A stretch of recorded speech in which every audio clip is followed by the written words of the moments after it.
How you doing, ladies and gentlemen? Welcome to This and That. I'm your host, Xander, where we're talking about this, that, and everything in between. I appreciate you guys' patience with tonight's show. We're starting off an hour late, but you know what? We're going to get it right.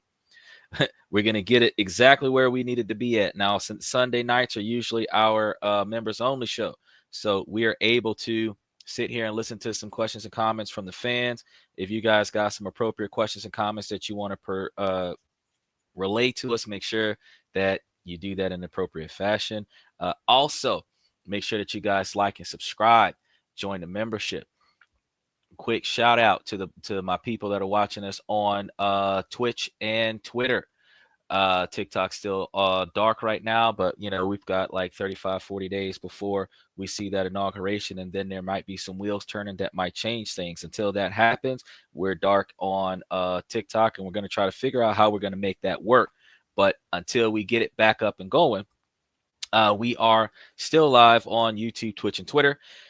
So if you guys see that link, click the link, approve the camera. You can be brought up onto the stage live, and as long as you're over the age of 18, and then we'll be able to have a open-minded, open-forum discussion. We can talk about the topics of discussion for today, or do some straw man topics that are appropriate. Beyond that, make sure that you know that we're supposed to go live 9 Eastern, 8 Central, 5 Pacific. I know we're an hour late today, but you know, we're still working on this internet situation. We're about 30 to 45 days away from relocating to a more feasible network. And once we make note of that transition, you'll be able to see us in potentially a new background with a better streaming service. So with that being said, since we're going to be going after what is being promoted by the fans, I want you guys to listen to what these people got to say. And we're going to respond. I'm going to chime in from a man's perspective, and then we'll see what we've got going on. Let's start with the first one. I'm 19 and I have messed up my whole life since I started dating my 23-year-old boyfriend. I have been told before to give my sister a call, but I have to wait until my boyfriend goes to work or leaves in case he hears me call.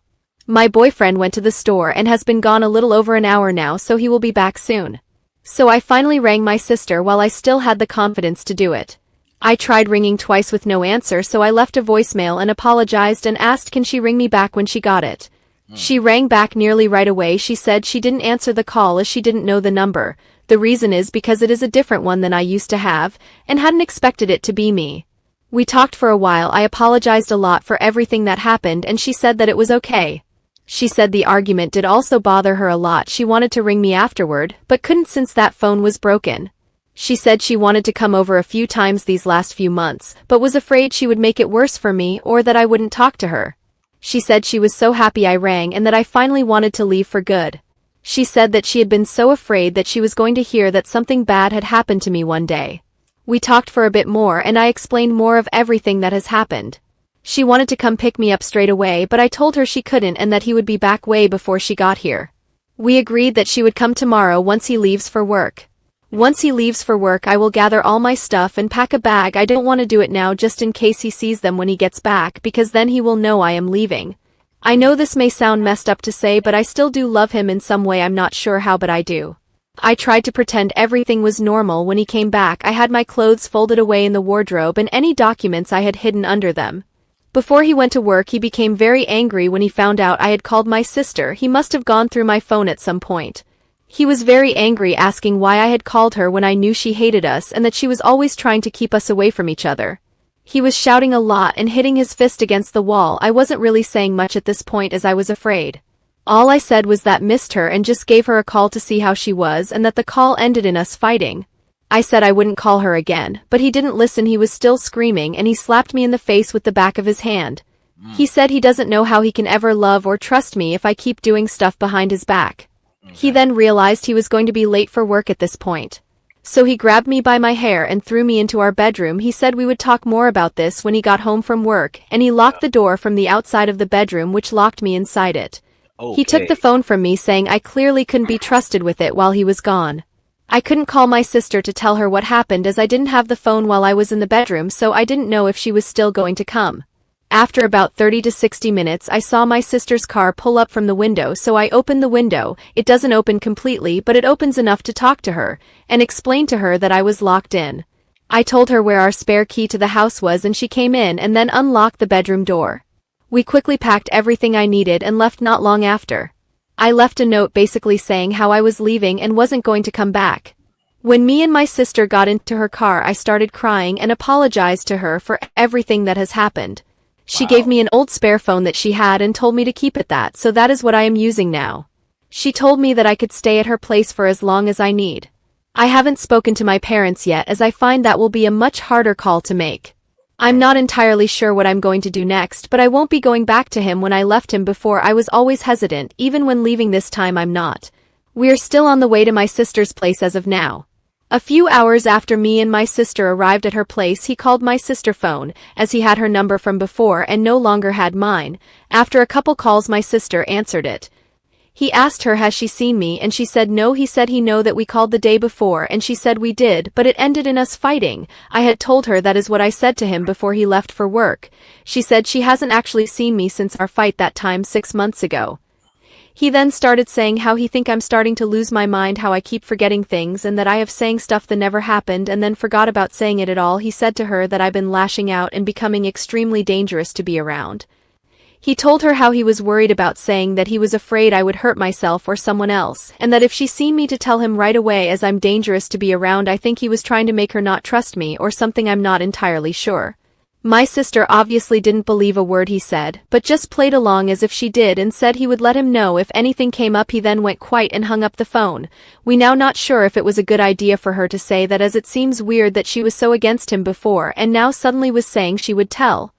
Earlier today my ex showed up to my sister's place. He knocked on the door. My sister answered the door, but didn't unlock it fully. She kept chain on door. She told me not to come near the door as he didn't need to know I was here.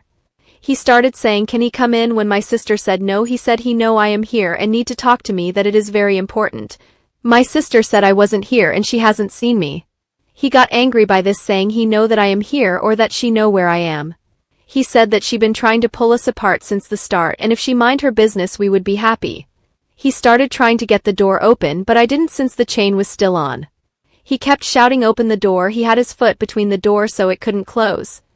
He was cursing and shouting lots at my sister, so I was going to walk over to the door and tell him to go away. My sister just shook her head no, so I stay back. After a bit of my sister trying to make him leave the door, she said she calling the police if he didn't leave, and when he still didn't leave she picked up her phone to do it. He then left before she actually called. He said before he left that she going to regret coming between us. When he left I asked her not to call as I wasn't ready to talk to them yet. She really wanted to, but I told her that I will report him today, but I wanted to try and talk to our parents first. So we gave them a call and we plan to meet up later today. After that I'm going to report him as I don't want my sister to be in danger or get hurt because of me. I wanted to leave my sister place as I was afraid of putting her in danger in case he came back, but she didn't want me to leave. She insisted me for me to stay and that she would be okay. I think I may terminate my pregnancy as I'm not sure if I am ready yet and I don't want him to Wow. find out about it. I'm still trying to decide. Well, Jesus, that was a lot. All right, let's go back to the beginning. I don't know what's going on, but it sounded to me like you was in a domestic violence situation, and that's not always a good thing. That's never a good thing. You should never be in a scenario where where a woman is hitting on a man or a man is hitting on a woman.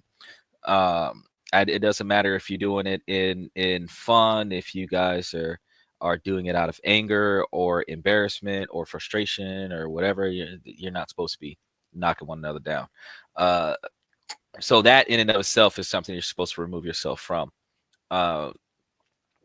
I'm guessing that you've been in a long-term relationship with this individual where his behavior has not been positive. I'm going to say that it is important for individuals who are in the dating phase, in the beginning of the dating phase, to be able to try your best to find out what kind of expectations and behavior patterns that you have to deal with an individual that you select, because this type of stuff can manifest over a long period of time where it is not new behavior. This is core behavior of an individual that is now coming out, that the person is comfortable around you to behave the way they normally would behave. Usually when you move in with somebody, the real them is unable to be hidden because the personification of themselves when they get dressed a certain way and they walk outside the house and behave a certain way when they're not in the house is not necessarily the behavior and the mannerisms that they would do in their own house. Some people believe that they should sleep with their partner before they get to marry them, and they should sleep with their partner before they move in with them, and all this other stuff. Like, look, how much money he makes and whether or not he's good in bed is not a determination. How they treat you when you guys are in private, that is what you're supposed to be focusing on.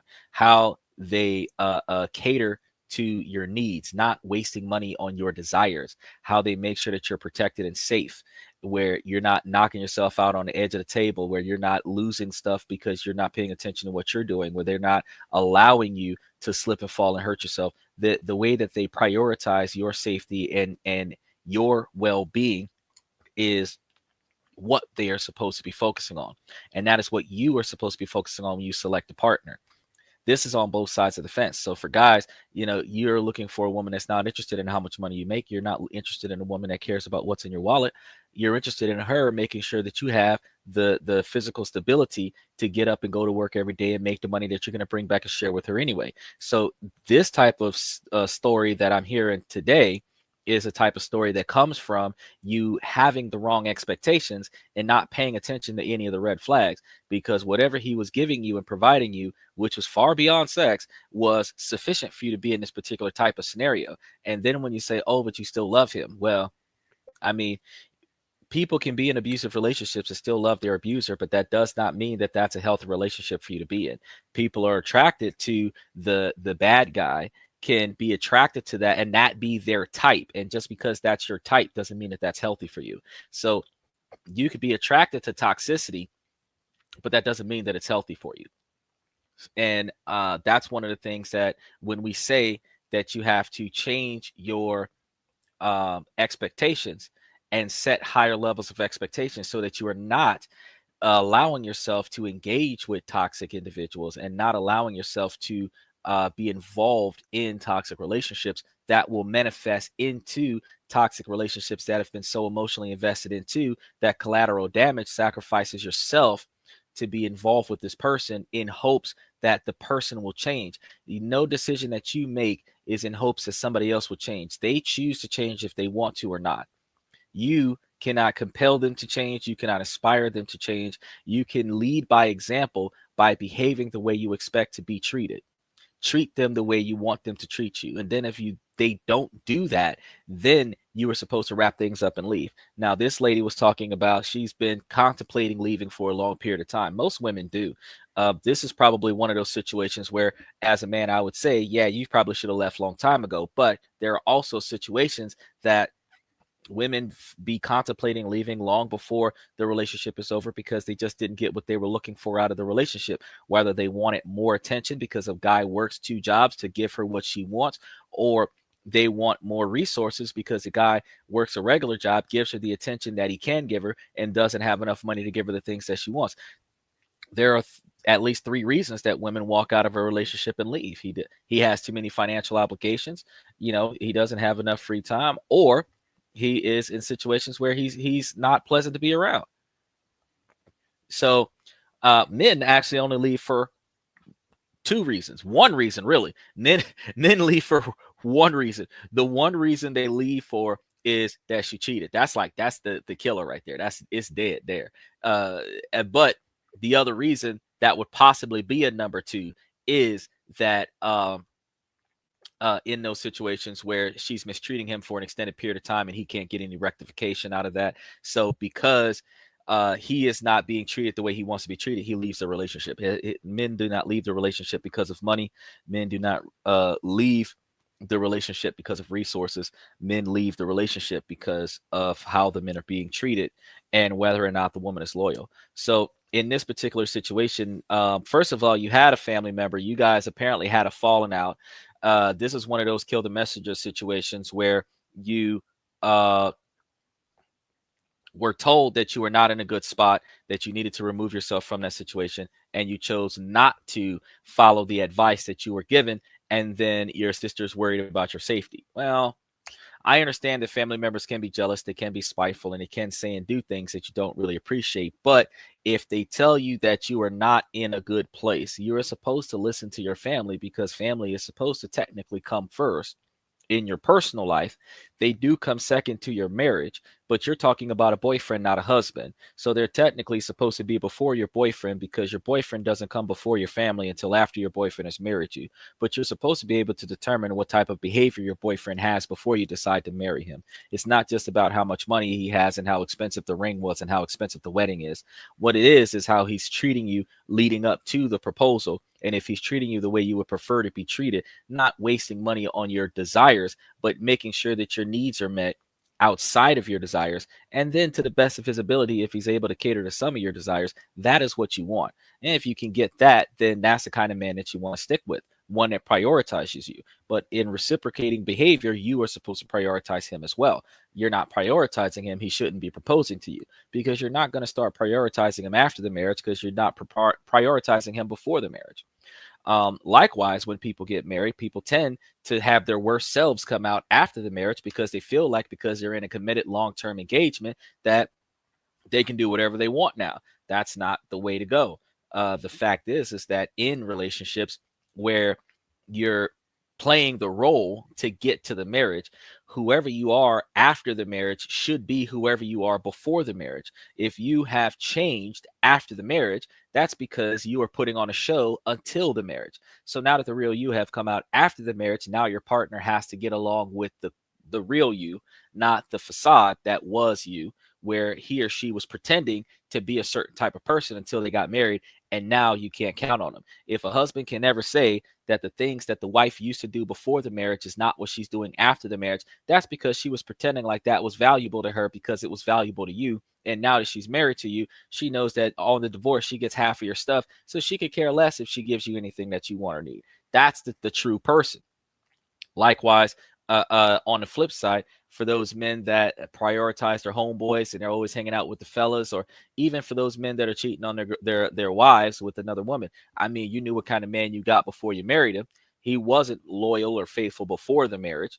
You have to think about why he's cheating, because part of that has to do with something he's not getting from you. But the other part of that can be the fact that men do prefer variety, specifically for a plethora of reasons, including the ability to have multiple children in a limited period of time, because men want to expand their lineage.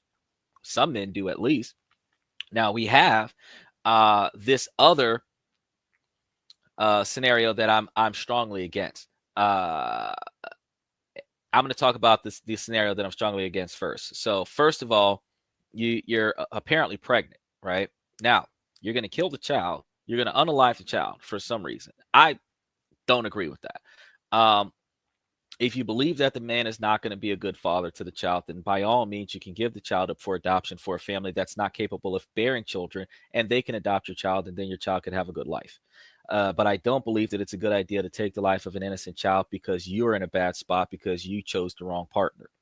I also don't believe that it's a good idea for you to get rid of your child under the expectation that you don't want him to know that you're even pregnant, because that's not fair to him. Even if he's not treating you correctly, he still has a choice to want to be in the child's life. Now, whether or not you believe that he can be appropriate with the child, where he's not behaving with the child the way he's behaving with you, requires for you to inform the child protective services of your situation, so that when you give birth to the child, that the child protective services can make sure that he qualifies to take the child before he has access to the child. Because if he needs some type of anger management or other types of mental health therapy before he has access to the child, they'll make sure that he gets it before they ever let him engage the child, so that he's not negatively impacting the child's life.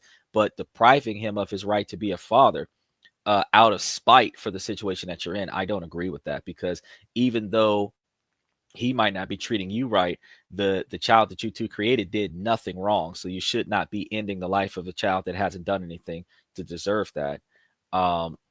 So I'm more of a pro-life, not a pro-choice kind of person, because I believe that unless it compromises your physical health, I don't believe that you should be aborting a pregnancy, because the compromisation of your physical health means to the magnitude that if you carry the child to term, that your life will end. That would be a scenario where you would have to decide whether or not you are going to keep the child and risk your life, or keep your life and lose the child. But if the child birth process is not going to potentially cause you to lose your life in a guaranteed fashion, because there's always a risk with childbirth, but in a guaranteed fashion where, yeah, if you do, because of your current health, if you do have this child, that'll be your last day on earth.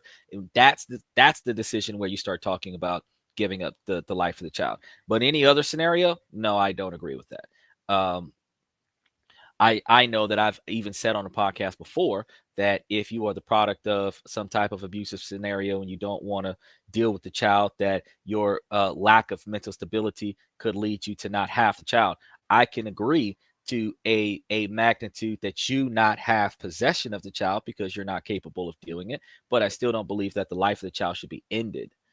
Uh, because if there's at least one person that could potentially say, I want that child should have a life. Okay.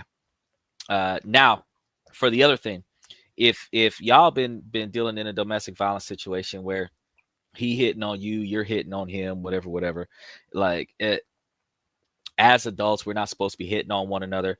And when that does happen, that's forms of domestic violence, and that means that law enforcement should be involved. Typically, the man's going to get put in jail for the situation, even if he's not doing anything wrong. But the fact is that reports need to be documented of the negative behavior of the person that's causing the problem, or the person that's instigating the problem if they didn't cause the problem. Because sometimes something as simple as going through somebody's phone could be the start of the problem, and then the violent behavior be the retaliation because you went through the phone. Now, you're not supposed to be going through the phones, because if you don't trust your partner, you shouldn't be in a relationship with that person. If you don't have faith in that person, you're not supposed to be in a relationship with that person. And if you believe that they've got something to hide, then they don't trust you and they're keeping secrets from you, and you shouldn't be in a relationship with somebody that doesn't trust you.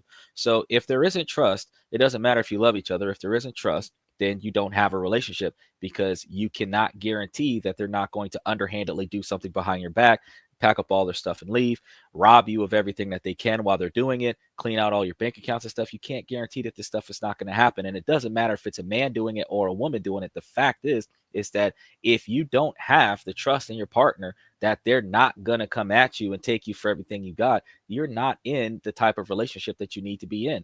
Because truth be told, when you're in a positive and healthy relationship, you are able to make that person the power of attorney over you and your assets, which means they will make decisions while you're unconscious for your best interest. They are able to make financial decisions on behalf of you that are in line with your best interest. And when you become conscious again, you will be able to say that I appreciate, I am proud, and I thank you for the decisions that you made while I was incapacitated and unable to make those decisions. If you do not have that type of person in your relationship, that is not the person you need to be in a relationship with.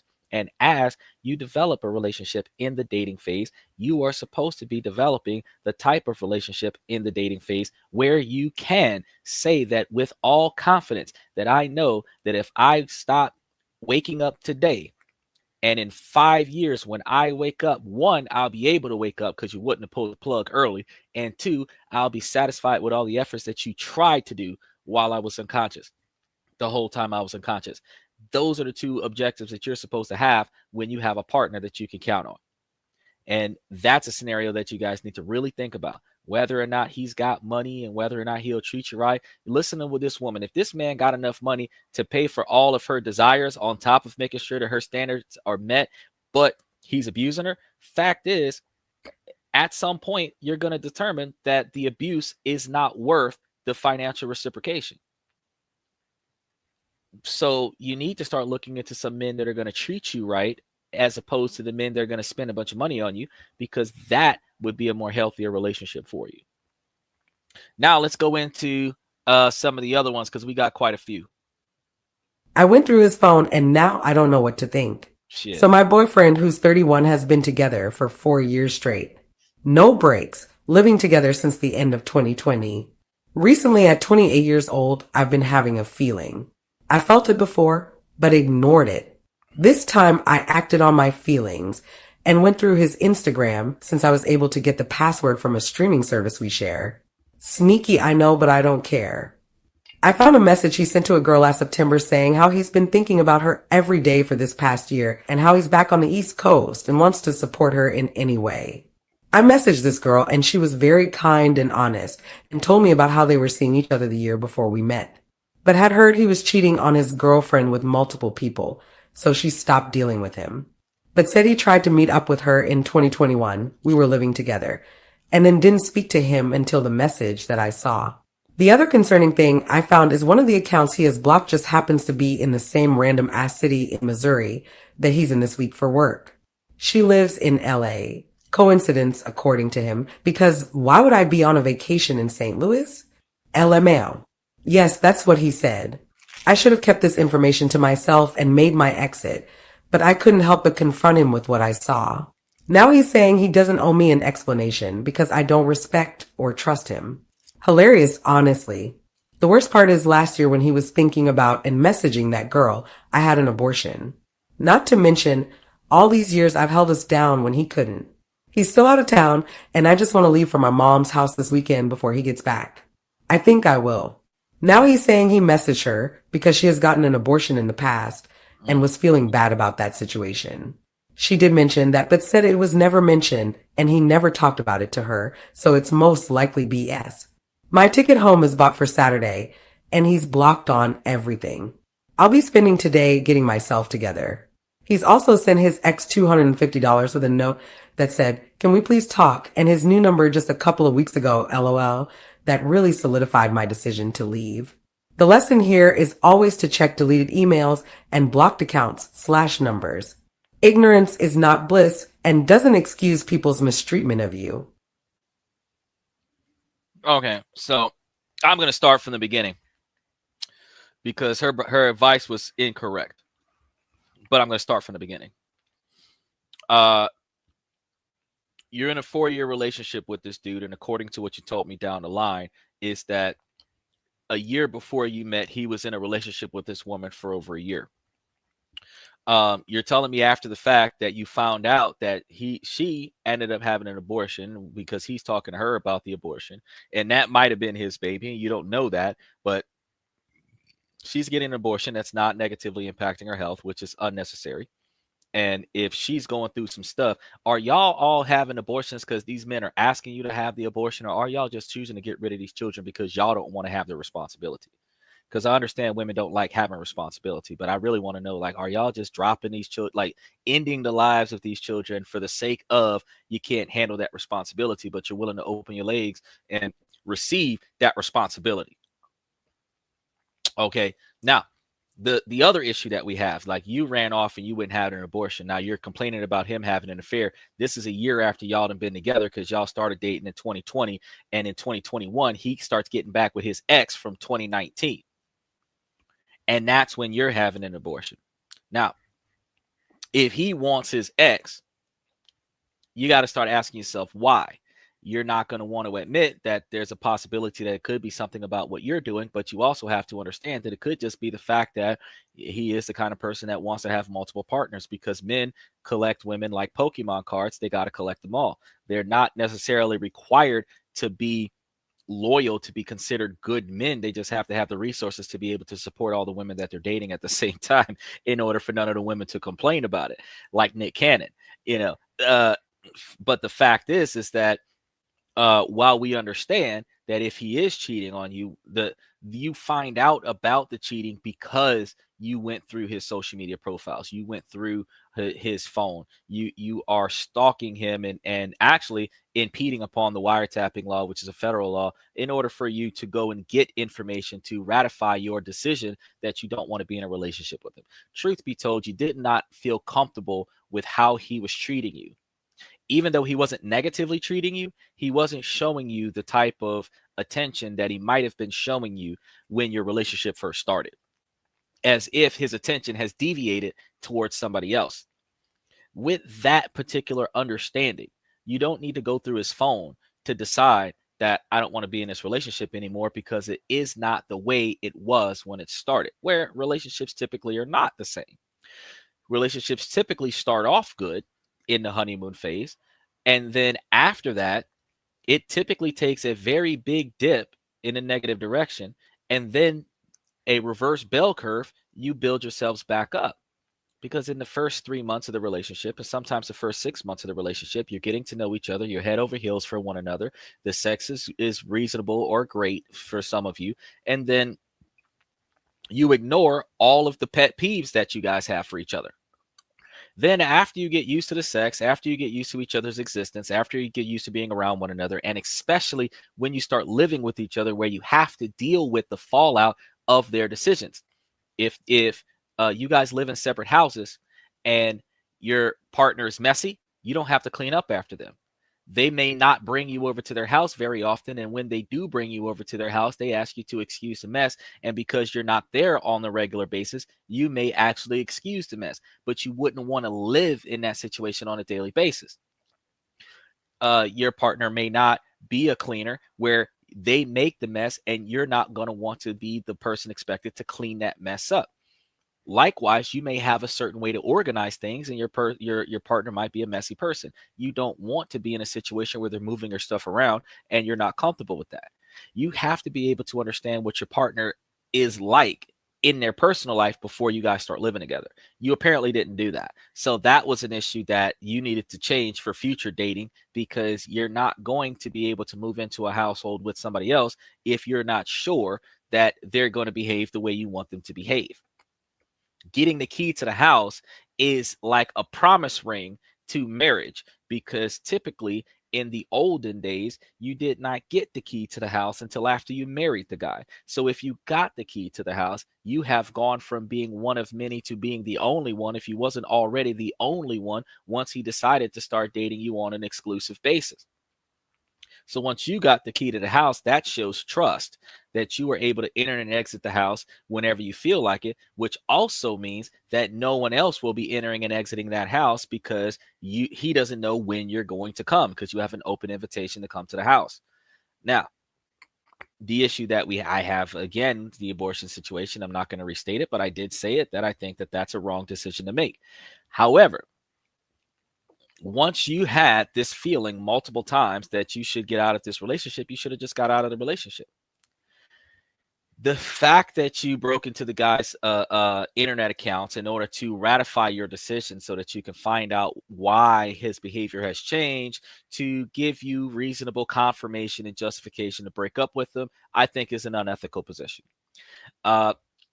I feel just like in a court case that if you obtained information in an unlawful and unethical fashion, that it should be omitted from any persecution, and you should not treat him any differently than what you treated him before you discovered that information. If he has an affair on his Instagram app, and it could be a decent affair, you are not supposed to say nothing about it, and you're not supposed to act any different about it, because you're not supposed to know about it, because you're not supposed to go through his phone. Again, if you don't trust him, then just break up with him on that principle alone. If you don't believe in him, if you don't have confidence in his ability to work towards your agendas and work towards your success, or prioritize your agendas while working towards his success, then by all means, that's enough for you to say, I don't want to be in this particular type of arrangement. But going through the man's phone, going through the man's social media platforms, going through the man's Google search history, in order for you to prove that he's doing something unethical, that's equivalent to the police officers breaking into your house while you're not home and wiretapping your house so that they can see and hear everything that you do before they come and kick your door in and arrest you on the fact that they know stuff that they're not supposed to know, because they were never supposed to be in your house prior to the warrant. As you would say that is unethical behavior in order for them to score a victory, is as I would say it's unethical behavior for you to score a breakup. You don't need to score a breakup by searching your partner's phone in order to justify why you're breaking up. You're breaking up because you don't want to be in a relationship. So with that being said, when the man said to you, as you claim, he said that he doesn't have to answer to you because it's none of your business, he is in fact right. If you are being deceitful in a relationship and the only evidence of your deceit is in your cell phone, and they have to break into your cell phone in order to prove their suspicions correct, the information they got out of the cell phone is none of their business. So therefore, you don't have to answer for that. Now, some women are going to jump on the podcast at some point and say, oh, that's an unethical and misogynistic thing to say. Well, no, it's not, because if you're cheating on your husband with the tennis instructor and the only way he can prove that is by going through your phone, that same stipulation applies. Fact is that if he does not have confidence in your behavior and you have changed where you're starting to show more affection to the tennis player, the tennis coach, than you are showing to him, that is reasonable grounds for him to question your relationship with the tennis coach. He should not have to go through your cell phone to see compromising photos and compromising conversations for him to confront you and say, hey, I don't like the way your behavior has been lately, and we need to figure out what we're going to do about it. Likewise, lady, the same thing is that if you didn't like his behavior, that's all you needed to say, hey, the way you used to treat me ain't the way you're treating me right now. What's going on?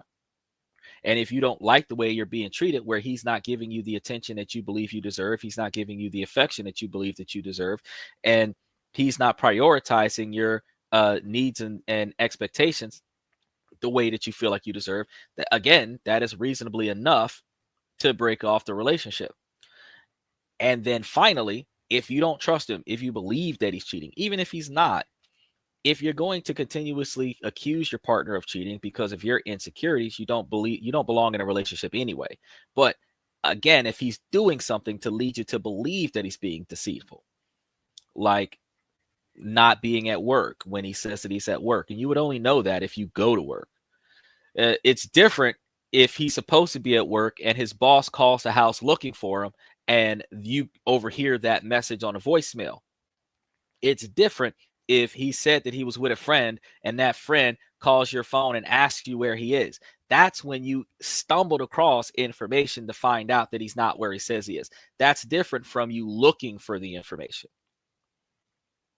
A friend coming and asking you if you've seen your boyfriend in the last couple of days when he's supposed to be spending the weekend with that person is equivalent to you passing by a cop and dropping a dime bag of cocaine in front of the cop. They weren't looking for that, but because you dropped it, they found it, and now they got to take action on it. So if you have to search your boyfriend or your husband to find incriminating information to justify breaking up with your boyfriend or your husband, then you should just break up with them, because the incriminating evidence is not going to make it any better. And if you're not in the mentality of forgive but don't forget, then if you looking for incriminating evidence to end your relationship, you're only looking for socially acceptable information where when you tell all of your friends and family why you left the relationship, they will agree that you did the right thing, and they will pat you on the back and give you positive moral support because you made him look like a bad person to your social network to justify the breakup. Because otherwise, if you just broke up because you felt like breaking up, because really that's what happened, truthfully, because you're nowhere near the first woman, truthfully, you don't want your friends and family to look down on you because you broke up with the guy that otherwise looked like he was treating you right and giving you all the things that you wanted and needed. So why break up with him? It makes no sense. Now, old school, 40s, 50s, 60s, 70s, he would have cheated with 8 different women and they would have still been together for 50 years. You would have probably cheated on him with 2 or 3 different men, and y'all would have been still together for 50 years. Y'all might have children outside of y'all marriage, but y'all would have been married for 30 years, and there's a 7-year-old halfway through your relationship, halfway through your marriage, because the people back in the day used to work it out. They're not going through your phone to find out that there's another woman. The other woman brought the baby and dropped it off to the wife and told her, this is your husband's responsibility and he needs to adhere to that responsibility. And that woman would walk off. And you would be sitting in the house holding this baby and crying until your husband came home. And when he come home and ask you what's that, your first words to him is, it's yours. Now, he got a lot of explaining to do because there's a whole toddler sitting in his wife's hands, which explains an affair, which explains deceitful behavior. And you don't have to go through his phone for that, Do you understand? That's how things happened back in the day. And fact is that if they were going to stay together, they was going to make that relationship work. And that woman did not mistreat that child, even though that child was not hers. She took care of that child the way she would take care of all the children in her house, because the children didn't do nothing wrong. Now, some of these women even stayed loyal and faithful to the man, where they didn't cheat on him with somebody else out of spite for him cheating on her, which is something that we don't do anymore in 2024. If he cheats, I'm a cheat is the mentality of some of the women in modern times, which is not a smart move. But some women do that. Now, with that being said, we have to understand that as long as we are traveling down the path of inappropriate behavior, we are self-sabotaging the relationship, whatever portions of the relationship that could have been salvaged. So it is not a good idea for us to move in a self-sabotaging direction when we decide, oh, well, I'm going to go and smash his homeboy or his cousin because he cheated on me with a stranger. No, why would you destroy his friendship, and why would you destroy his family ties out of spite because you're hurt that he slept with another woman? If you don't want to be with him, you leave him. But don't leave him for a relative. Don't leave him for his best friend.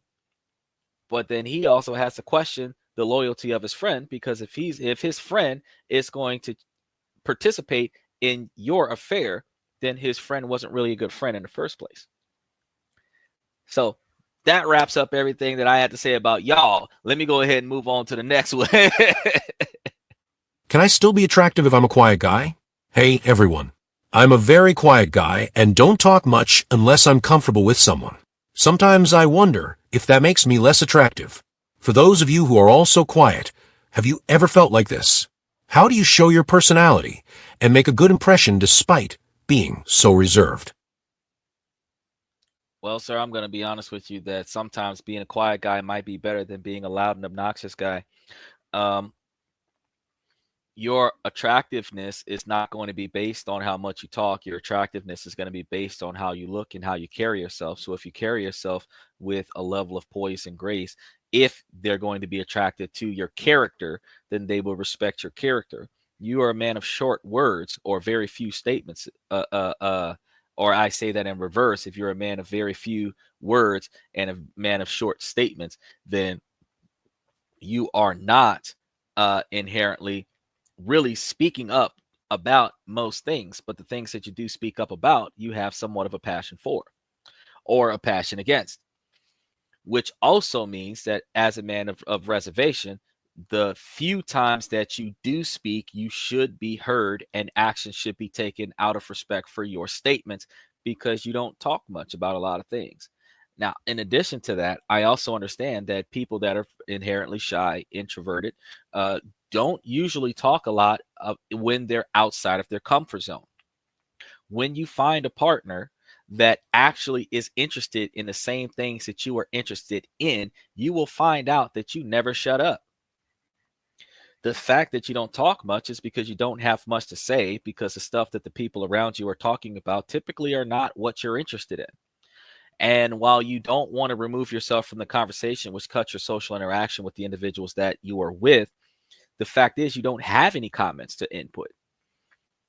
Now, if you believe that not having a conversation with your partner because they don't have the same interests as you is a problem, then you might want to add that to your bucket list, that you guys must have something in common that y'all can communicate about so that you can talk to them. But I am not going to say that a man is less attractive because he doesn't talk, because a man that is less attractive and wealthy doesn't have to say much. He just has to hand her a credit card and let her buy whatever she wants, and he'll be her, best friend in a sugar daddy scenario, because she's not after him for him talking. She's after him for his money. Now, if she was after him for a positive behavior, if she was after him for a genuinely good characteristics, then the money wouldn't matter. Likewise, if she was after the handsome good looks, You don't have to say anything to be physically attractive, but there's supposed to be more to the relationship than physicality, because physicality fades over time, which also means that you guys are not necessarily going to last as long in a strictly physical relationship that you would have lasted if you had an emotional attachment in addition to that. So let's go ahead and move on to the next one. Girl keeps rescheduling. Should I even respond? At 24 years old, I've been seeing a girl who's also 24 for a couple of weeks, and all of our dates have honestly gone super well. I really like her and want to keep seeing her, but a few days ago, she really started to act much more distant over text. I've been through this before, so I know that this means she has lost a bit of interest. So she just texted this morning rescheduling us meeting up for the second time in a row. I immediately decided I was not tolerating that, and I'm not even going to respond. But I'd be lying if I said I didn't want things to work out with this girl. In real life, she is really awesome and different from 99% of the girls I've met, in a good way. But this weird slow fade thing she's doing, and just lack of communication skills, is annoying. So my question is, should I just fully ghost and not respond to the message? Or should I at least give it a response saying that I can't? I kind of want to give her a little petty, alright, and sorry, can't tomorrow. Either way, I'm definitely not agreeing to the reschedule, because I know my worth, and I'm not just going to be desperate for her. But like I said, I really do want it to work out. I just need to somehow regain her interest, I guess. Hell nah. You don't need to regain her interest. You need to stand on your non-negotiable expectations for behavior. Follow your first mind, brother. You're in a situation right now where this female is sitting over here telling you that she ain't got time for you. Right? Now, she is interested in somebody else, and that's why she's not making time for you. So here's how this works. And let me break this down. When a woman is interested in you, she will reschedule her life for you. She will make time for you. When she says that she does not have time for you, she is no longer interested in you. When things outside of a woman's control takes a woman away from the man that she wants, she does two things. One, she tells you what is getting in her way. And then two, she makes every effort to make up for the distance. She's got to go to work.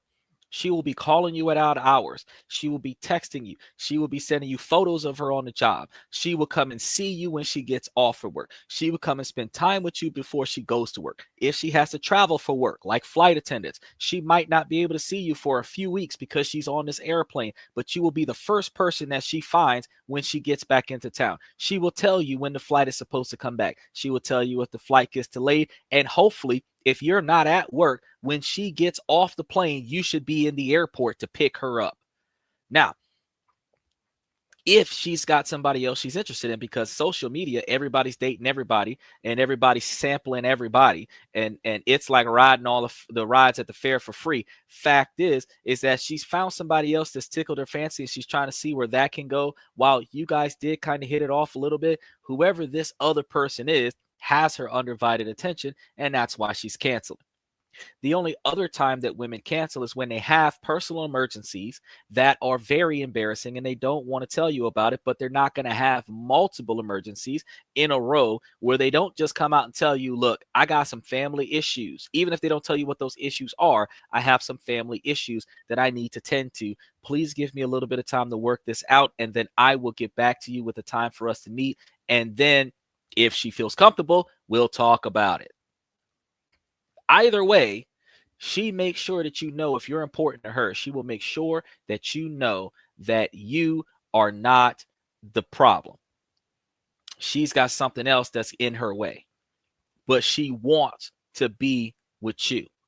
When you're talking with a woman that does not give you the confirmation that you need to know that you are what she wants, that is the type of woman that is not interested in you, which also means that you should not wait around for her to decide what she is going to do. So, being petty, like you said, she asks you, oh, can we reschedule? And then you're going to say, no, I cannot, just to do her what she did you. She's not going to feel bad about that. Okay. I'm going to tell everybody who's listening to this one thing first. If you have a busy schedule, the first thing you do is you tell the person you're interested in all of your available days for the next 2 to 3 weeks. Sometimes, if you are not available that much out of the month, you give them your availability out of the entire month. If you're only available 4 times this month, you tell them all 4 dates that you're available. Then you tell them what time of day that you would prefer to roll out of bed and give them your undivided attention. And then you allow them to figure out if they can meet one of those 4 days. And if they can, you do not book anything on that day. That is how you handle somebody that you value, even when you are busy. If you are out of town for 3 weeks on business, the first 3 days that you are back in town, they get those days. You let them know which days you're going to be back in town, what time you're going to be available as soon as you get off of your flight, up until what time you've got to be back at work, which allows them to plan something when you are free. Just, oh, can I see you next week? What are you doing next weekend? What about the week after that? What about, I'm not begging you for your attention, and no man should beg for a woman's attention. The equality that is claimed by the feminist women comes from the responsibility from women's liberation to do everything that the men are expected to do. So if you make the first move, you set up a date and she cancels, it is her responsibility to set up the next date. It is her responsibility to now reciprocate the failure to show from the first date. Now, you guys have been dating for a while. And if something has changed in her availability, it is her responsibility to call you and explain to you what has changed. And then, as I've already said, give you a list of availability. Then reciprocation would be that you would be able to select a time, date, and location that the two of you can reasonably engage each other in light of her new schedule.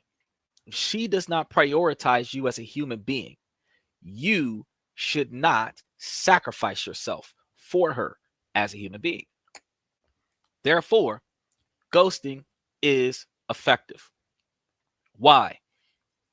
Because the first time she calls you and asks you to reschedule, you don't respond.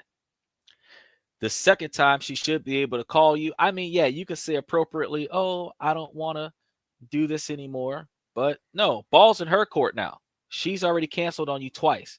She should be able to contact you and say, hey, can we talk? That is the moment that you say yes. For her to ask you, oh, can we reschedule this date? I ain't got nothing to say. But when she reaches out and says, I apologize for my absence. A lot of things have been happening. Can we talk? And then I can explain to you what's going on. And maybe we can meet up after that. That's when you're able to say, okay, what do you have to say? But until that happens, where she admits that she's been absent and distant, and there's a reason behind that, and she's willing to give you some kind of explanation, until that happens, you got nothing else to say to her. So if that leads to you guys drifting apart, then by all means, drift apart. Follow your first mind. As much as your heart wants a good woman to be there for you, you do not want a woman that will replace you while your back is turned because she found somebody she thinks is better. Because if she does that, she could potentially end up like the first woman on the show today, with the guy that's locking her in a room and throwing her all over the place and slapping her around because she wanted whatever resources he had, but that might actually come at a price that she's not willing to pay. And no man should be fighting for what's his.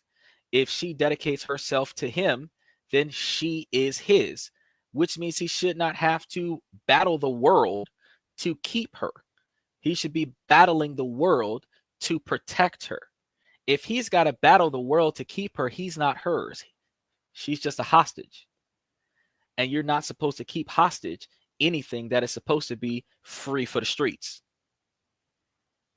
If she for the streets, you leave her in the streets. You are not trying to domesticate no 304. It ain't hunting season right now. So if she for the streets, you leave her for the streets. That'll save you time, money, and resources, and mental stability. So let's go ahead and step into the next one. Why can't white people just surrender their white privilege? All right, bro. Okay, so first of all, here in 2024, you've got social classism more than you've got racial bias.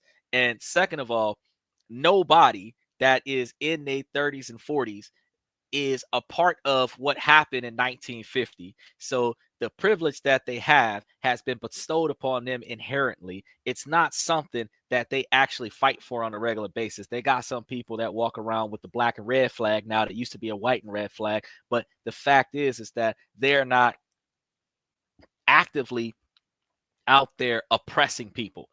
Going to be honest with you. People are being mistreated because they're poor, not because of the color of their skin, and then also you have people who favor people because of similarities. And then you have people who are mistreated because of socially predetermined dispositions, which are stereotypes. And those stereotypes have been passed down from generation to generation. And just like some of the people in the minority groups that use the N-word in a negative fashion, they still oppress themselves, they self-oppress themselves, and then blame other people for the oppression. So having a systematic hierarchy subconsciously, you can't even really dispel that. But what you can do is, if you're in a situation where you're receiving privilege and you recognize that you're receiving privilege, where somebody else is being mistreated in your face and you're receiving privilege over that person, you can demand that that person receive equal treatment to you. Where they ain't serving his kind here, well, I'm going to buy his order. So now you're going to tell me that you're not serving my kind here either, because his kind and my kind are the same. That's how you stop the white privilege. If you see brother man being harassed by 12 cops, and all of y'all pale skin sitting out there with cameras and talking about this is unethical, you're able to say, hey, at least they're not going to beat him to death at the traffic stop. What they do to him at the police station, beyond us. But we will testify that we seen that he ain't do nothing wrong. That is how you stop biased behavior, by not letting your race leave you, or the determination of your heritage leave you blinded to social biases in this country. Being able to step up and say that it's wrong because it's wrong, not because it's happening to you due to the color of your skin. Being able to recognize that what's not supposed to happen should never happen, no matter who's it happening to, should be the mentality of all people. And when you believe and observe that somebody is treating somebody in a different fashion in comparison to what they treat other people, that is when you're able to call that person out and say, hey, you shouldn't treat him that way because you wouldn't treat me that way. Fair to say. Now, the outside of that, there's not much else that we can do. But guess what? You're not going to get social privileges different in any country, because with the hierarchies in other countries, even when you have minority children born in other countries, the difference in the color of one's skin, the children will mistreat each other. It happens around the world, not just in America. What you have to do is you have to be able to make sure that your children are valued by you, that they recognize that the bullying is not true, and that they have to adapt to the environment that they are in until the situation gets better. And if there's a way that you can bring your children to a better environment, change schools, change countries, do that. But at no point in time are you supposed to leave them to their own devices where they believe that they are less significant than anyone else because of the color of their skin. So the privilege is not so much because of the color of your skin. Sometimes the privilege is just because of how much money you have in the bank. Because I know that my root skin complexion could swing on over to Asia, and I could definitely have a couple $100,000 in US dollars and be sitting over there with a couple million won or a few million yen, and I would be the most popular person there, not because of the color of my skin, because I'm considered a rich American, which is still a form of racism. It's still a form of social classism. It's just that I will be given privileged treatment, as opposed to if one of my children were born there and they would get mistreated by their classmates because my child would be darker than the other children in the school. Now, you got to think about that, because even though I tell everybody, hey, yeah, you can go to other countries and you can, drop children over there. They got some countries that'll support it. If you got a good tan, you got to really think, if you're going to a country that primarily does not show support towards dark-skinned individuals, do you really want your child to grow up in that particular country? Granted, they can be born in that country for the financial benefits of being born in that country, but once they get old enough to go to school or socialize with the general population, you might want to take your child to another country that's going to be less discriminatory towards your child, or put your child into a private school where they're being taught in a school that's not going to allow the other kids to treat them bad, or get them a private teacher where they're only socializing with people that are like-minded kids and the teachers are not going to treat them badly. Either way, the only way that the biases that happen in our country can be changed is if we proactively change them, not recognize that they exist and do nothing about it when we see them. Okay, let's go on to the next one. My boyfriend passed away. I own the house. There was no will signed. Can they come in and take his belongings? Hell nah. That's your house. You own it, right? So if he would have been your husband and that would have been his house, that would have been your house because that's your husband. If that would have been his house, his next of kin, if he had any children, would have been entitled to the house. And sometimes they might say that if he's got some siblings, they might be entitled to the house if he owned the house. But if you own the house, that's your house. And because that's your house, he is supposed to come and get his stuff, not his family. But he passed away. So since he passed away, most states have an abandonment law that if the owner, the original owner of the property, does not collect the property after a certain period of time, the property belongs to the property owner, the landowner, which is you. So his mom and sister and cousin can't come running over there to your house, gutting all your house out because they family member died. That's your stuff. That ain't got nothing to do with them. If they want something that's his, like the car that's registered to him or something like that, they might be able to get it from probate court. But if your name is on the title of the car too, that's your car. Once one of the owners of the car passes, you bring the birth certificate to the Department of Children and Family, not the Department of Children and Family, the Department of Motor Vehicles, and you pay the cost to have the deceased removed from the title. That's it. Once you process the death certificate that the deceased is no longer alive to be a co-owner of the property, you do basically a title change where you become the only owner of that asset. And nobody can take anything from you without a court order. Now, if you voluntarily allow them to manipulate you into allowing them to come into your house and take everything that they want out of your house, claiming that it belongs to your late boyfriend, then you are going to allow them to rob you blind. But they are not entitled to nothing. He could have a Fabergé egg in your house, a Rolex in your house. He could have a gun collection in your house. It don't matter what is in your house. That is yours because possession is 9/10 of the law. So until somebody brings a court order that itemizes all of the stuff that they are required to come and get out of the house. You don't open a door for nobody. And if they trespass, castle doctrine. That's what I got to say. Second Amendment to the Fifth Amendment. And make sure that they can't come back a second time. Let's move on to the next one. Why is it so hard for some people to make money, yet so easy for others? That's a simple and hard question. It's hard for some people to make money because they don't have any money and they don't have any motivation to go out there and make money. It's hard for some people who have the motivation to go make extra money because they don't have a way to multiply their money, which is why on This and That and Everything in Between, we talk about all of the many ways that you can go out there and get money. You can also start up money, making businesses where you are generating more profit than you are utilizing expenses. There are people who have inherited money where they can invest that money in places where even their financial mistakes are governed by a financial security blanket where they can bounce back from their financial mistakes, where a financially challenged person cannot bounce back from a financial mistake.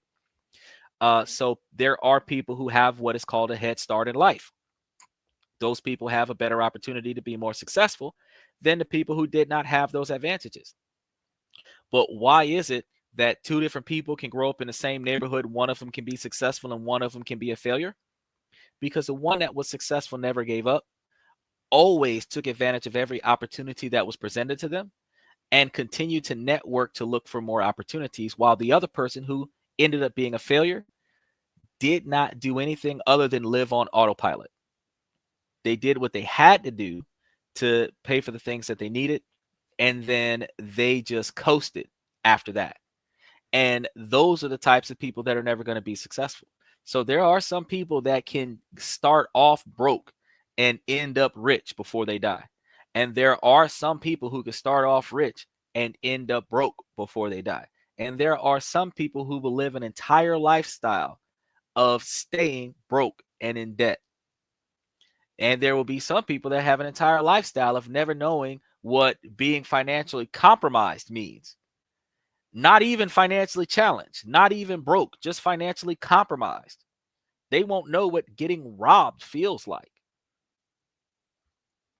because they can buy the company and fire the person that talks back to them. With that being said, not everybody has the same deck of cards being dealt to them. Not the same hand, the same deck of cards being dealt to them. Which means that their opportunity for success is not the same as somebody else's opportunity of success. One person can have 20 aces in their hand and the other person can have a bunch of twos. But you have to find a way to make yourself successful to the best of your ability. And coming in 2025, one of the things that we have to prioritize is what ways do we have to go to make ourselves more successful.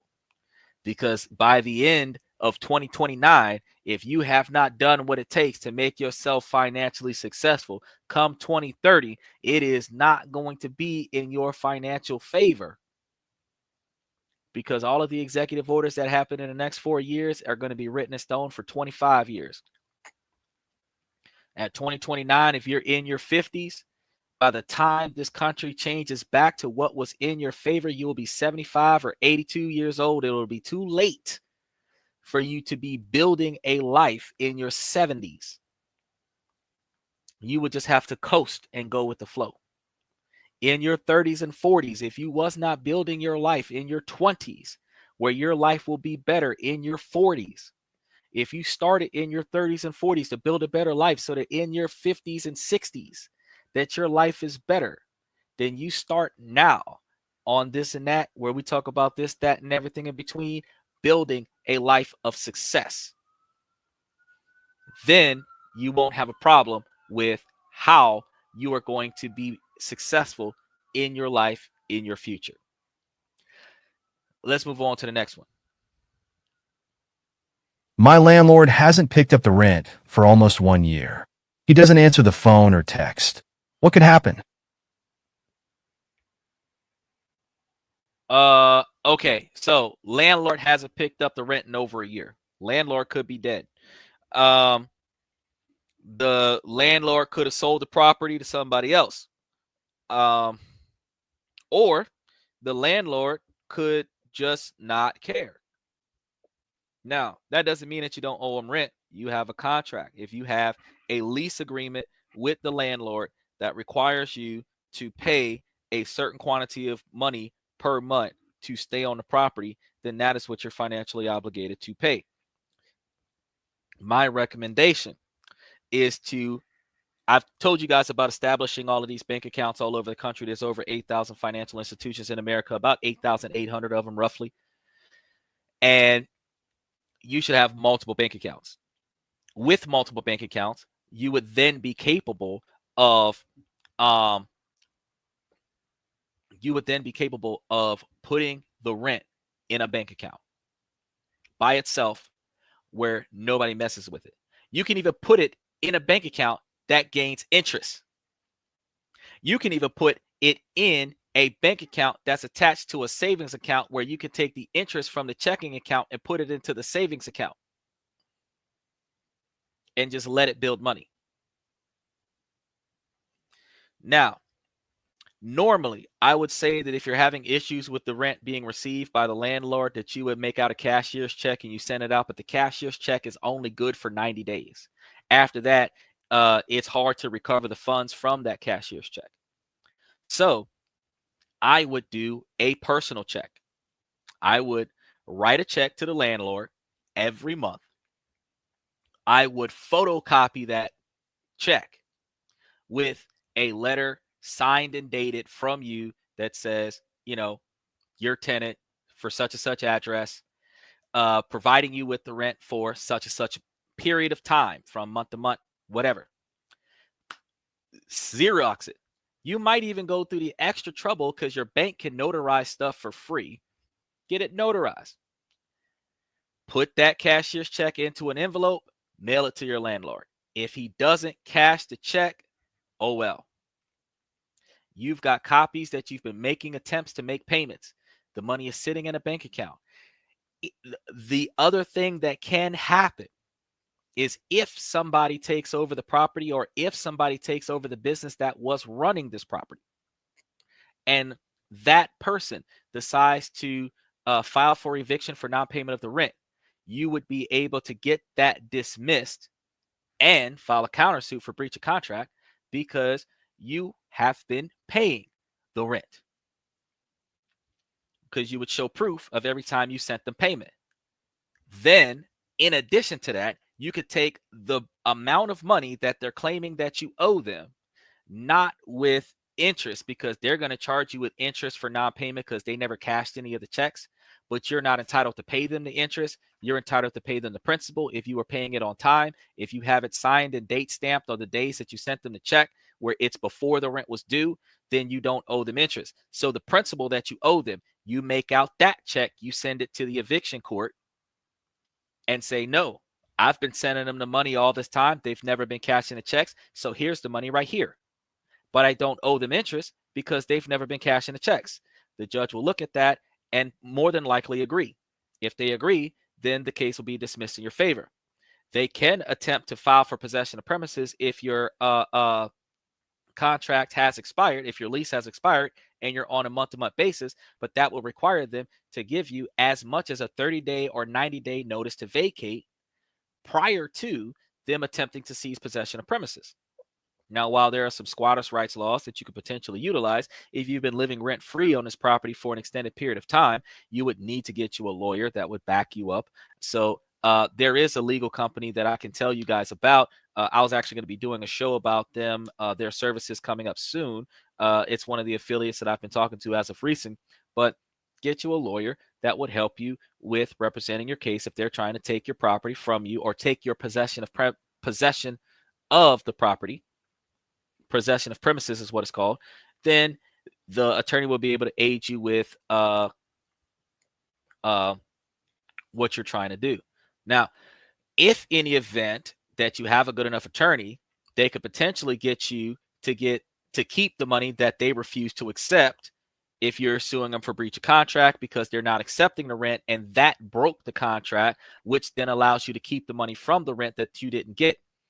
All that money that you've been sitting on all this time, you should be able to then take that money and then go and get you another place somewhere else and move.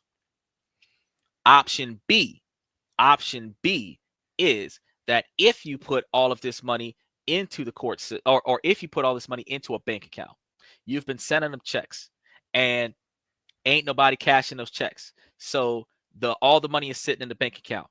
The day that they send you a legal document or a notice to vacate the premises, instead of wasting money, time, and effort on trying to fight for the house that you stay in, you take that year, 2 years, 3 years of unpaid rent and you put that towards moving and just don't even worry about it because it's not your house. You don't own it. But they will give you an unofficial notice to leave the property that doesn't go against your rental history. They file for an eviction that goes against your rental history. So instead of fighting to stay in a property that you haven't been paying rent on for the last year, you just sit on the rent money.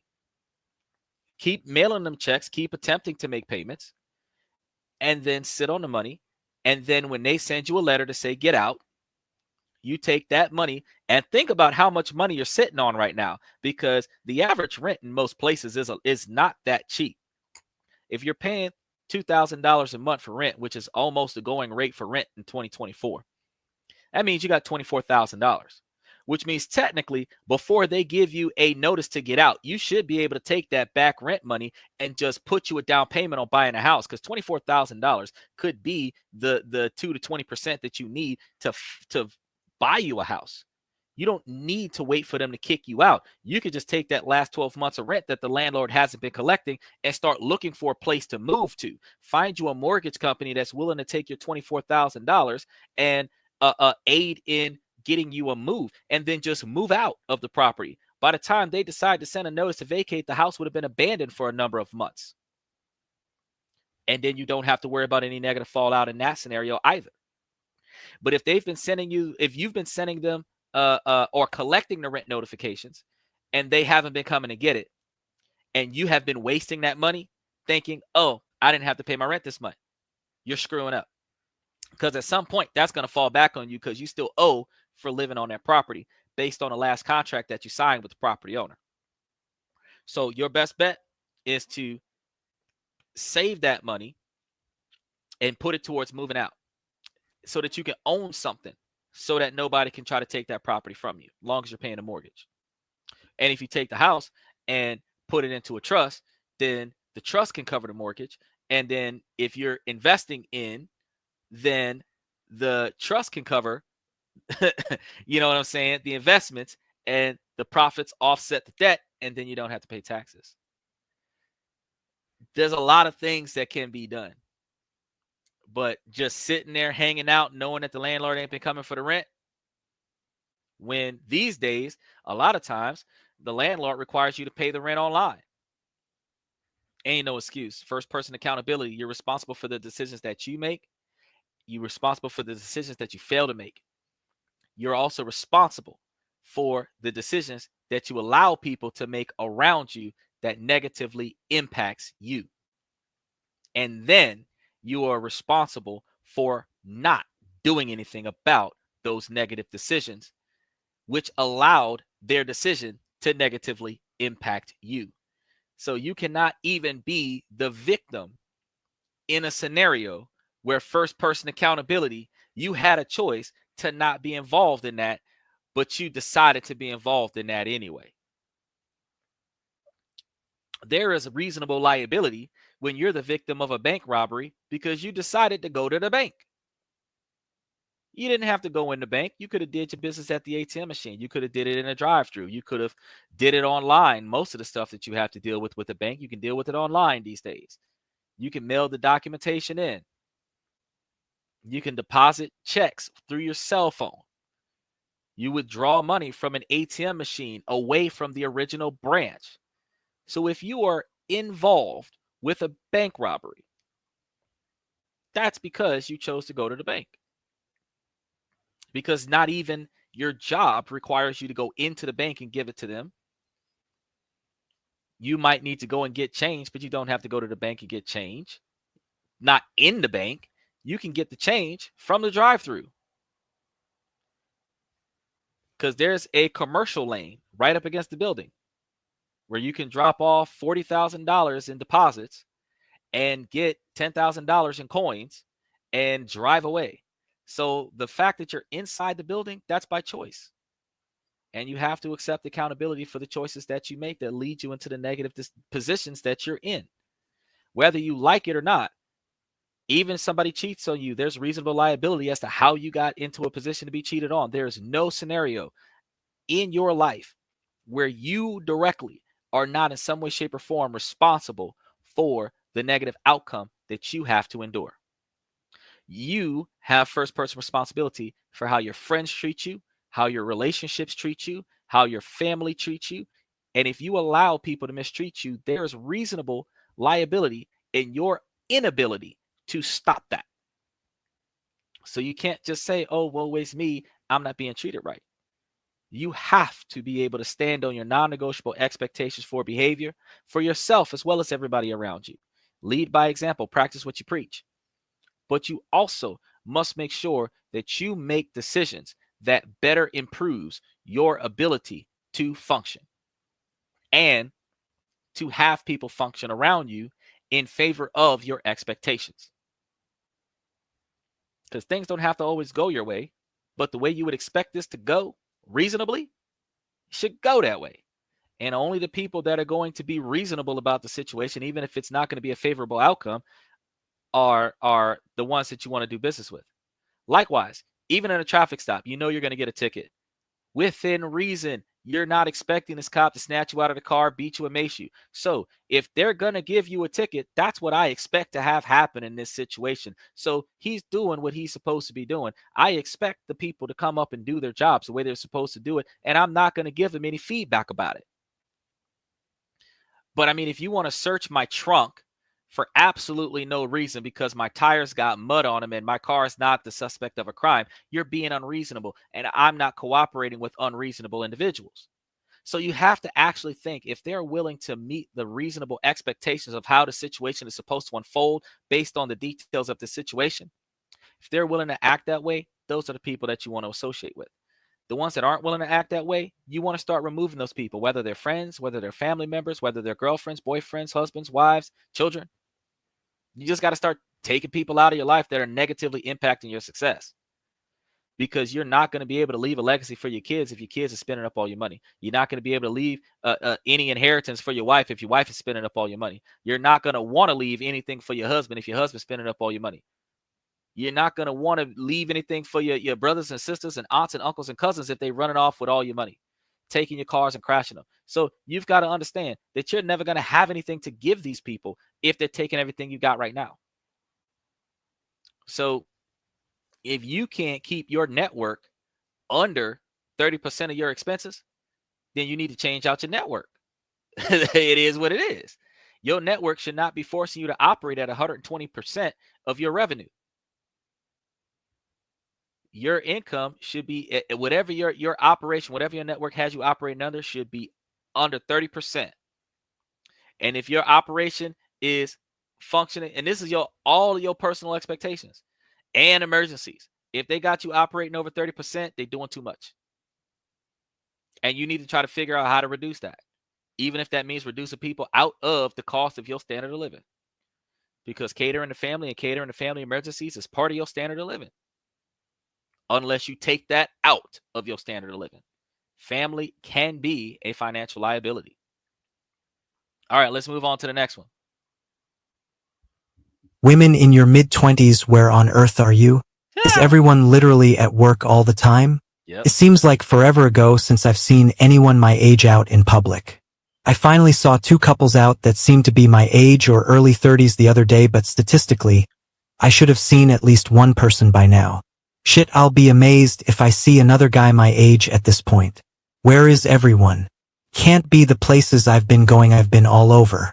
I give up. Honestly, I'm not even being beaten by rejection. I just literally can't find anyone. Well, bruh, everybody broke. Where the fuck you think they're going to be at? after COVID, you got so many people that's online right now. So why are they going to be out and about in the street? Because most people live on social media. So they in their cell phone in their house. Those people that are not in their cell phone in their house could be in their house on their computer. Those people that are in their house on their computer could be in their house on their computer at work. Some people are in their house on their computer investing. Some people in their house on their computer buying groceries. They don't have to go out anymore. Social distancing has become a way of life. And it is not just, 6 feet away from one another. It is literally no contact with delivery, no contact with delivery of food, no contact with the mail delivery. Everything has the option where I don't even have to communicate with the person that is delivering me goods and services outside of a phone call, outside of a text message.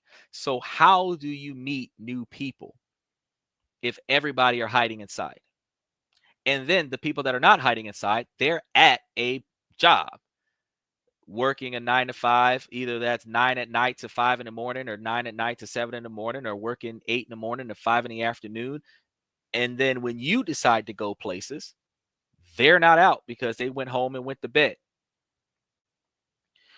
You're going to have a harder time finding people unless you go to the grocery store, because folks got to eat. And if they're ordering food from home, somebody for Instacart, Uber Eats, Dine and Dash, they gotta have an employee go pick up the groceries and bring it and drop it off. So you're either gonna be picking up the chick that works for DoorDash, Instacart, or Postmates or something like that, or you're picking up the chick that's buying groceries for herself. Or in some situations, you're picking up the chick that's buying groceries for a family. There isn't a good time of day to go out there and go pick up chicks, but women who typically don't have daytime jobs are at the grocery store in the daytime. If you are not working in the daytime, go to the grocery store in the daytime, because guess what? They are free. Women that go to the grocery store in the evening time typically don't work in the evening time. If you don't work in the evening time, you go to the grocery store, that's when those women are free. When women go to the grocery store, they do not look like models. So their normal, casual, everyday look is going to be what you're going to see in a Walmart, even if that's them going to the store in their underwear. Well, however they look when they roll out of bed is what they look like when they go to Walmart, because they do not have self-respect and dignity to dress like they are important to go to Walmart.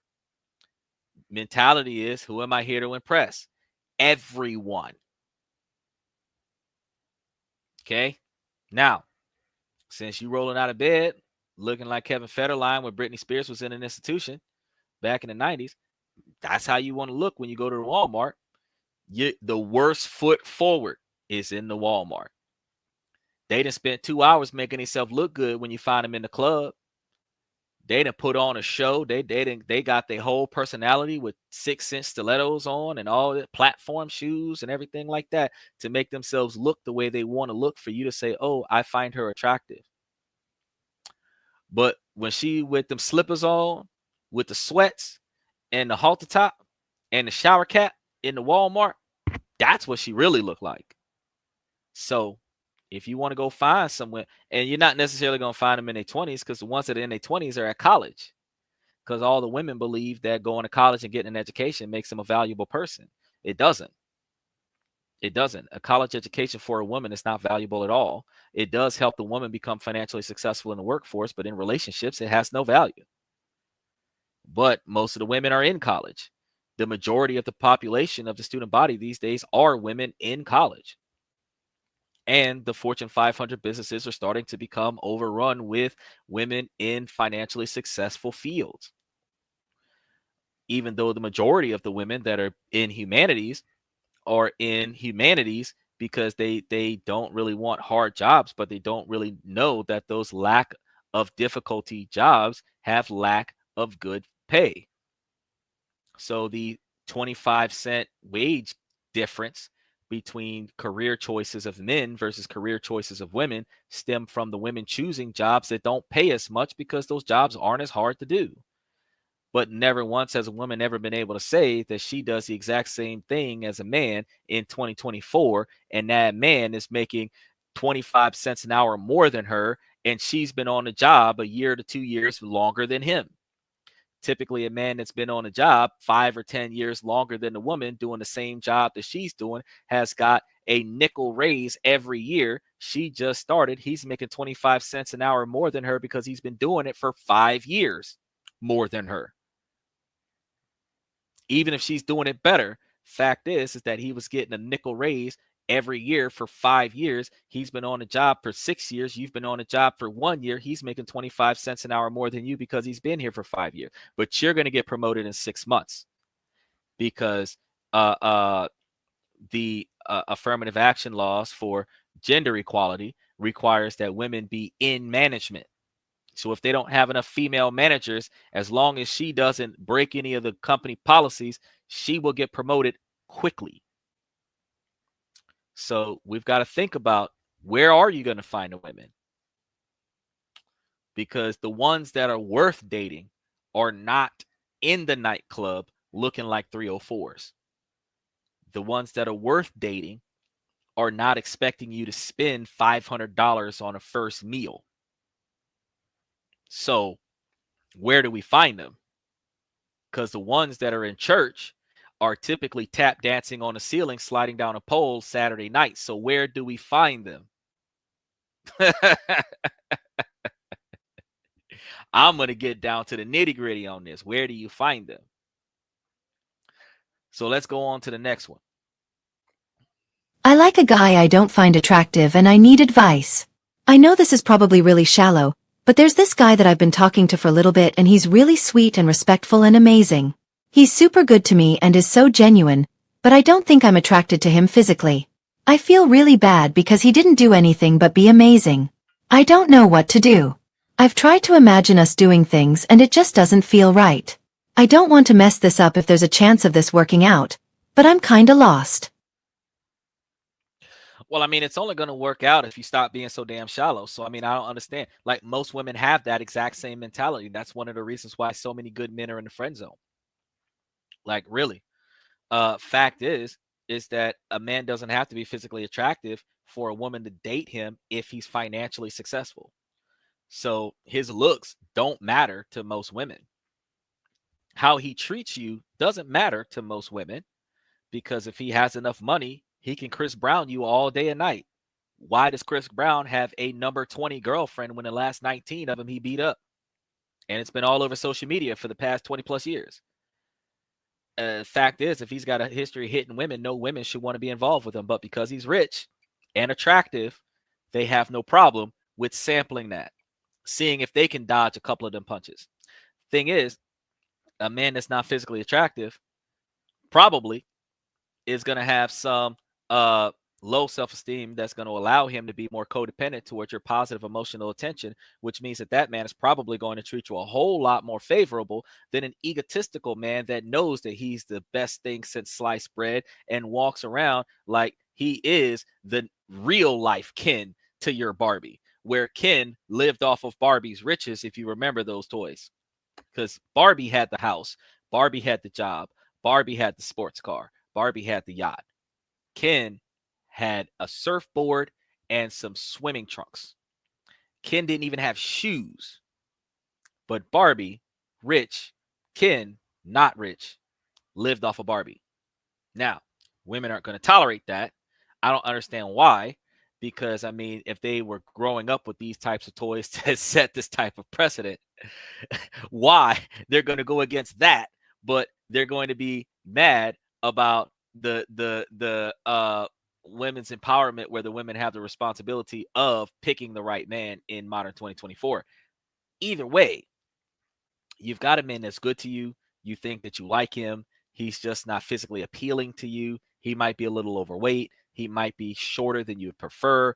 You know, he might not have the right skin complexion to your personal expectations, but he's treating you the way you would prefer a man that you were attracted to treat you.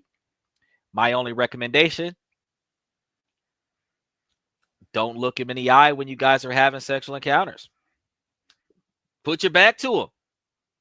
Because, I mean, beyond that, there is literally nothing else. Because you got to understand, the older that you guys get, the drive of a man depreciates, the drive of a woman increases.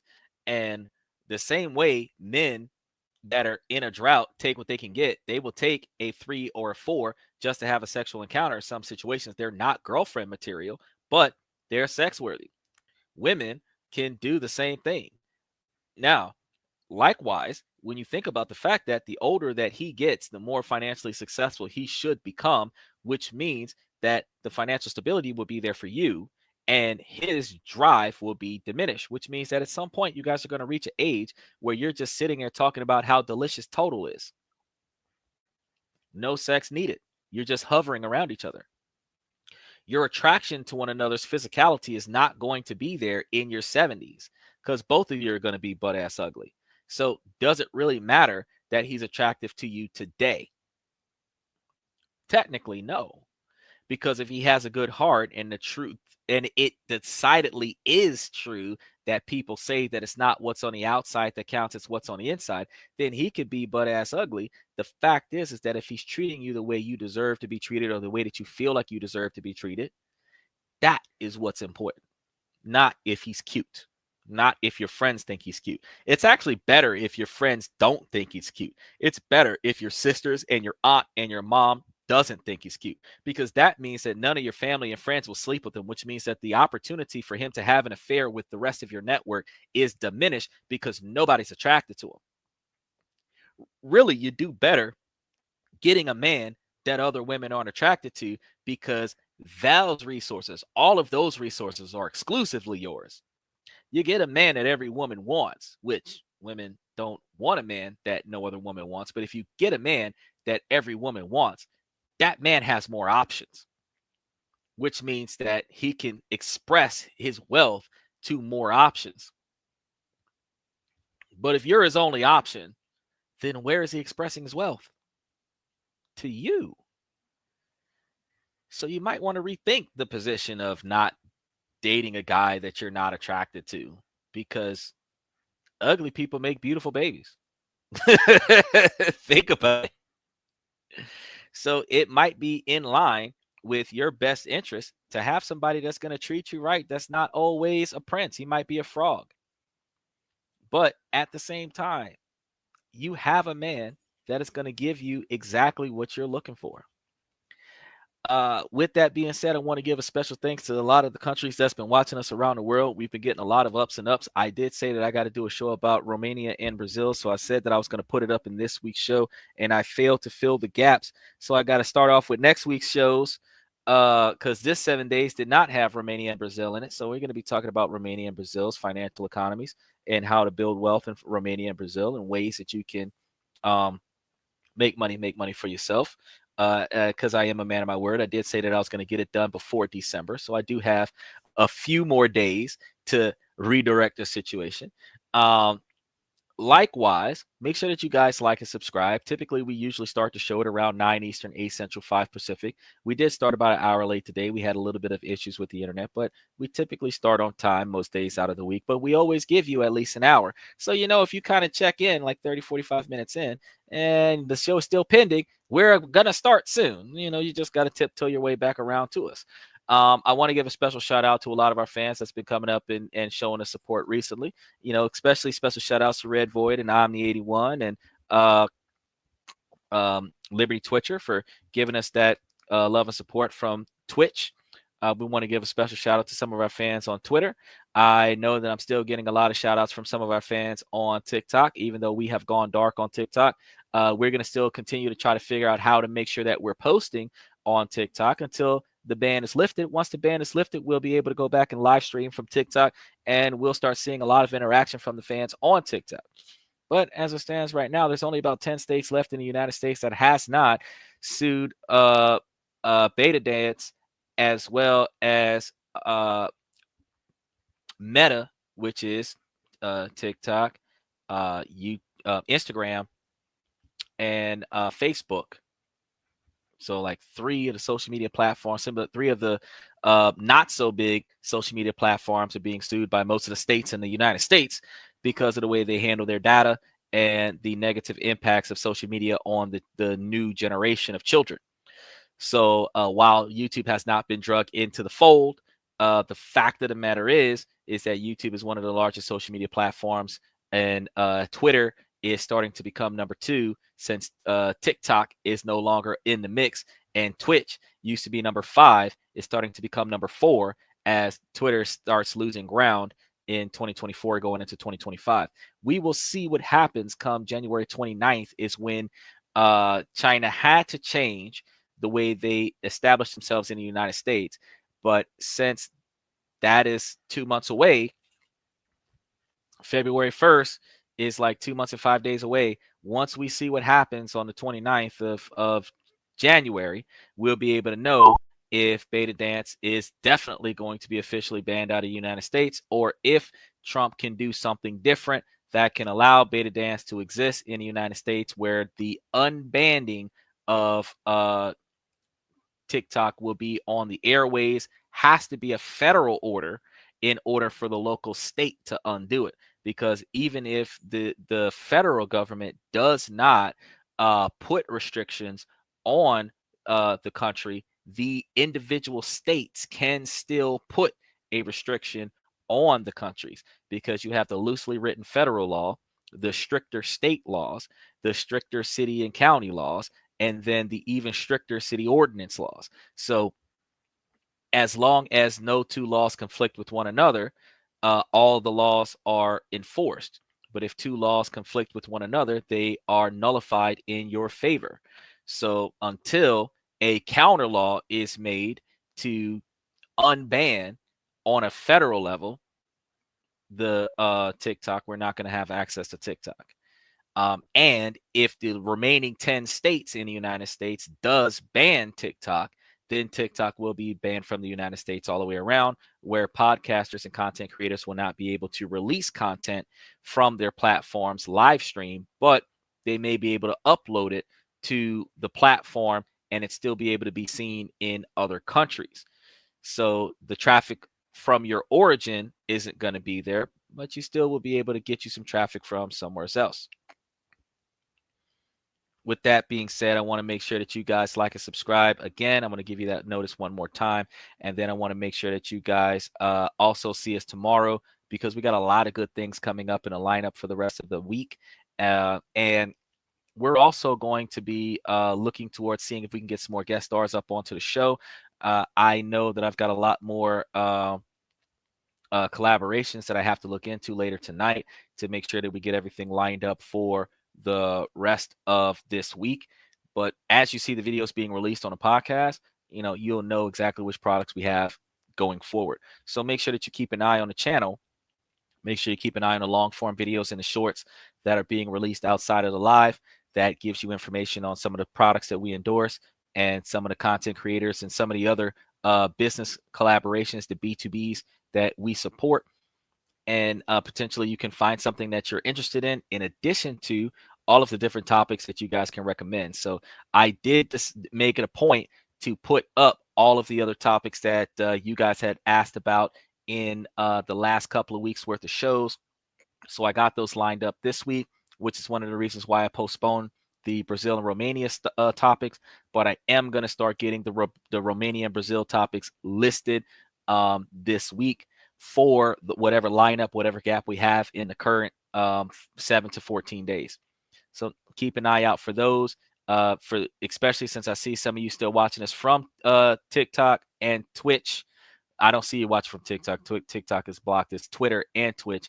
I know that I told you guys that Romania and Brazil was going to be on the map. I'm about to do that in the next 7 to 10 days, even though I have about 6 or 7 days to post it before the new month.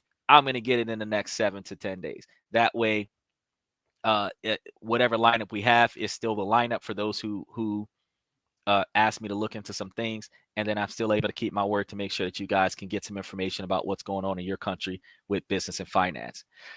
With that being said, as I say to you ladies on a regular basis, as long as the situation doesn't make sense, I'm going to keep asking you ladies to make it make sense. So ladies, please make it make sense. I'm your host, Xander, for This and That, where we talk about this, that, and everything in between. Thank you guys, and I'll see you tomorrow night.